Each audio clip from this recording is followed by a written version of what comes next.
Oh, it's all of the baking magic. Welcome back to Afternoon Express here on S3. We've baked it and we've made the icing and the filling, but staking cakes is a bit of a challenge. It's quite an architecture, trust me. Anma's here to tell us how to bring it all together and to really architect this architecture. Exactly. Right? It's like building a building. Well, that's what Vanessa said. It's like the concrete and this and that and that. Yeah. It's all about structure. So, yeah, we have our sponges. I'm going to show you guys. So we want to cut our sponges level. I'm just going, I have done it a million times. I've got a trained eye. So in the cake decorating shop, you made that seem so perfect. Lots of different types of gadgets that can help you. Cake levelers to cut your sponges level. Ooh, precision. But one of my philosophies is, especially home baking, if it's a little bit skew, nobody's going to know, and it's still going to taste delicious. I always say it tastes the same in your stomach. Are you going to try one? Yeah, you want to try? Okay, I feel like we've spent so much time together. Hopefully it's rubbed off on me. Right. So I'm going to try to do the exact... Vanessa, you're like eyeballing it. Your knife flat. Oh, Sure. Go eye level. And then, guys, never throw... I call these cake hats, or in the cake industry at the moment, there's a funny thing going around. It's also a cake taco. So you can just put a bit of buttercream inside and eat it as a cake taco. So what do you do with it? What do you do with that? So... I did it! Amazing, beautiful. So, in the book, there's a whole chapter on what to do with your offcuts. So you can use these and make little cake bonbons. You can make cake pops, which is a bit like a cakesicle. I love that. Yeah, so never throw these away. Pop them in the freezer. A lot of concentration. Beautiful. Yeah, I was actually going to say cake pops. Cake pops have been my favourite through the festive season. And that's made with offcuts. So then we can just mash it all up, get a stick.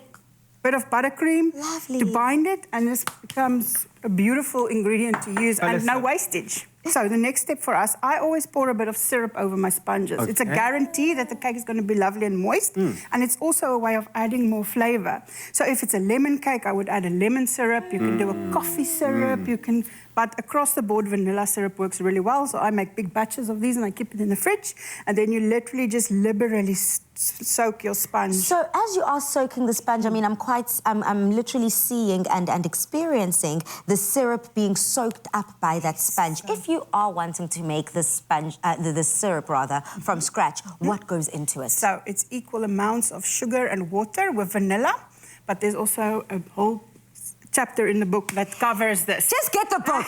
Just get the book, basically. So, okay, and then you put that on the stove, you heat it up, let cook it for a few minutes, and then let it cool. And then now our next step is to stack this guy. So I've got a turntable here. Many different versions exist. You do not need this, but it's certainly, if you're serious about cake making, it makes your life much easier. I mean, as soon as you spun that, I got flashbacks of the club. I was transported back to my clubbing days. No, but it's not about being a DJ, ticky anymore. No, we're being a DJ master, creating beautiful cakes. Exactly. So we're going to pop, I've got a little cake board here. It just makes it easier to pick up your cake afterwards and handle it. So I place all my cakes on a little cake board. We've got our vanilla buttercream that we made earlier. And then, we have our creamy vanilla filling, which is the roux-based one. Correct. If you can pop that same as we did earlier over the vase. I'll never forget this thing. Let's see if you was paying attention. Let's see if I was actually present here. Okay, cool. I'm just cutting this piping bag tip off. And then we're going to create what I essentially call, and in the book you'll see I talk about the wall. So the wall is exactly as it says, a little edge of buttercream, a wall of buttercream. And as you see, I'm just slightly moving the turntable, so I'm not doing much work. I'm not forcing it.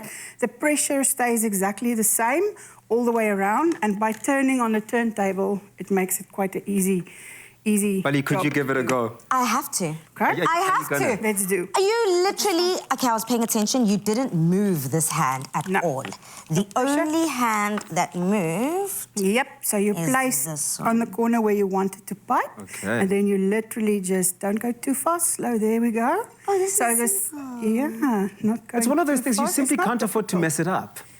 Oh, but you can easily fix it if you do as How well. could you fix it? What would you do to fix it? Well, I you can mean, just scrape it remove off and redo it. Then isn't it going to be messy? Like? No. People don't know what's going on the inside. Underneath. Absolutely. I mean, no, this actually is easy. I've always considered myself more of a cook than a baker, but you've made this so simple and so easy to follow. I mean, it's iconic. And then, yeah, so if you didn't have a turntable, you can also do the coiling, where you just let it drop. And my pressure is coming from the top. I'm not squeezing with this hand, I'm squeezing with this hand equally at the same speed and at the same pressure. I'm all of a sudden not that impressed with my turntable skills, because if you can see the difference, can you see how even and smooth Uma Wilding's icing is? And mine is all clumpy and fun, but I guess no one knows what's happening inside. Yep. So, I need a scissor. Let's quickly find out where it is. This is now the filling. So you'll see we've left one of the sponges free, because essentially that's going to become the hat. Okay. So this guy is going to be the upside down one at the top, which is automatically going to give you a flat top of the cake. You know, we call this a masterclass for a reason, because we're all learning, and already, automatically, because we've been doing this so many times together, my brain was like, okay, then this first one has to be upside down, because it's going to be even, it's going to be level at the top. I'm adding a bit of jam. Really tart little raspberry jam. Always goes really well with vanilla. Your jam even looks like upper echelon. Yeah, I do love a bit of What jam could you inside use, the cake. if not jam, for a similar recipe? You can use salted caramel sauce. You can make a lemon curd, any citrus curd, grapefruit or orange. Recipes obviously are all in my book. So this recipe really can change into many, many different versions of a cake. Absolutely. And also it doesn't stay with raspberry jam. It can be marmalade, it can be strawberry jam, it can be blueberry jam. And that also dictates what you can put on top of the cake. So if you use blueberry jam inside, for this one, I'll go a pink route because it's a raspberry jam. So the pairing. This is my creamy vanilla. You can see why it's got that title. Looks super creamy and light and fluffy. You can almost hear it popping. I can. But yeah. I can. It's very velvety as well. Very, very Super smooth, smooth. silky. Just coiling them like this. How much is too much? How much is too much? How much? Anything more than this is too much. So we're trying to stay nice and level, because we're now going to start putting the layers on top of each other. And if it's not level, then you're going to start dealing with a bit of wonkiness. But as I say also, even if your cake is a bit wonky, that's a quote, it's still going to stay delicious. So I love that. So now this is called stacking the cake. So there's an entire chapter, this whole section Yes, I saw it. is in the book as a chapter, from the sponges straight through to stacking it into a cake. It's a big chapter. Yeah, it also seems as if Covers a lot. you've made a cookbook that is, or rather a baking recipe book, that is a one-stop shop. Has that always been something that has been a goal of yours, something that you want to achieve? Somewhere that I just need to do one purchase, make one purchase, and everything when it comes to baking is in there. Yeah. I think it was my goal for the book, because I love teaching and I love showing people how to do it. And because people are so interested in baking, and everybody does it differently. So it's not to say that my way is the correct way, but this is how I do it. It is the correct and way. it works for me.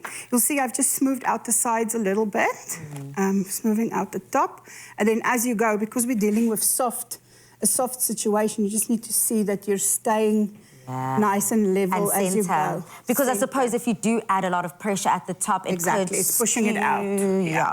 And then this is the last little one that we spoke about, which now goes upside down. And then I'm just going to fill the little gap a bit.